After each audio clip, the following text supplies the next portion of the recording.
je m'appelle Capucine Wever, je suis artiste plasticienne et je vous présente mon exposition « Là où le monde déborde » à la Graineterie de Houille.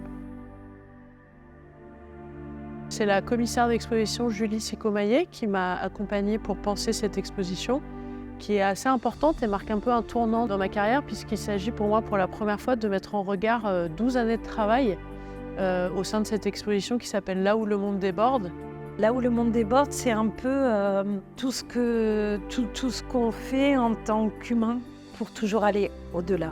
Oui, je dirais aller toujours au-delà des limites de notre terre. Et où du coup, on est allé choisir dans tout un corpus d'œuvres que j'ai réalisé ces 12 dernières années en pointant plus spécifiquement la question du paysage et notamment la dimension politique du paysage.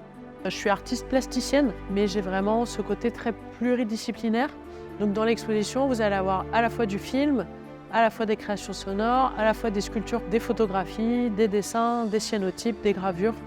Voilà, c'est assez varié en termes de médium. Alors la Graineterie, c'est un lieu vraiment très particulier où plusieurs lieux assez différents, plusieurs espaces assez différents s'enchaînent au fur et à mesure de la visite. Il y a la galerie à l'entrée, il y a ici cette très belle verrière, il y a le porche, il y a le grenier. Enfin, pour moi, c'est vraiment un ensemble de lieux très divers et c'est vraiment ce qui nous a invités à penser avec Julie à cette exposition un peu rétrospective qui permet du coup de séparer des différentes étapes de mon travail et de montrer des œuvres qu'habituellement, je n'ai pas vraiment l'habitude de montrer au sein d'une même exposition. Le travail de Capucine, même de manière générale, est un travail qui ouvre des portes et qui nous plonge par chacune de ses créations dans un imaginaire. Bienvenue dans l'exposition quand vous voulez. Vous pouvez faire une plongée dans les fonds marins dakarois.